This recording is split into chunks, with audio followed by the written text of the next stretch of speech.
સમગ્ર વિશ્વને અખૂટ પ્રેમ, કરુણા અને માનવ સેવાનો સંદેશ આપનાર પ્રભુ ઈસુ ખ્રિસ્તના જન્મોત્સવ નાતાલ પર્વને લઈને ખ્રિસ્તી સમાજમાં ઉત્સાહનો માહોલ છવાયેલું છે। નાતાલ પર્વને હવે માત્ર 2 દિવસ બાકી હોય ત્યારે ભરૂચ CNI ચર્ચ મંડળીના સભ્યોએ ઉત્સવની ઉજવણીને દેખાવ કરતા સેવા સાથે જોડીનું ઈસુના દૃષ્ટાંતને સાકાર કર્યો છે। ભરૂચ CNI ચર્ચના રેવ કિશન વસાવાની આગેવાનીમાં ચર્ચ કમિટીના સભ્યોએ શહેરની સિવિલ હોસ્પિટલ પાછળ આવેલ સેવા યજ્ઞ સમિતિમાં આશ્રય લઈ રહેલા ગરીબ, નિરાધાર અને અશક્ત લોકો માટે ફ્રૂટ વિતરણનો સેવાકીય કાર્યક્રમ યોજ્યો હતો। આ સમિતિ વર્ષોથી નિરાધાર માનવ સેવામાં અગ્રેસર રહી છે।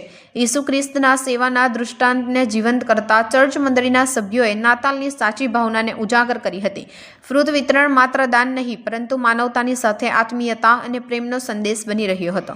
આ પ્રસંગે ચર્ચ કમિટીના ભાઈઓ બહેનો મોટી સંખ્યામાં ઉપસ્થિત રહ્યા હતા। સેવા યજ્ઞ સમિતિના રાકેશ ભટ્ટ અને તેમની ટીમ દ્વારા કરવામાં આવતી આશ્રિત લોકોની સેવાકીય પ્રવૃત્તિને પણ CNI ચર્ચના સભ્યોએ બિરદાવી હતી।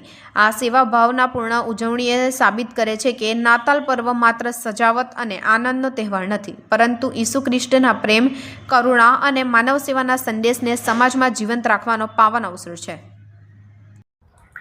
હું reverend Kishan, CNI church Bharuch.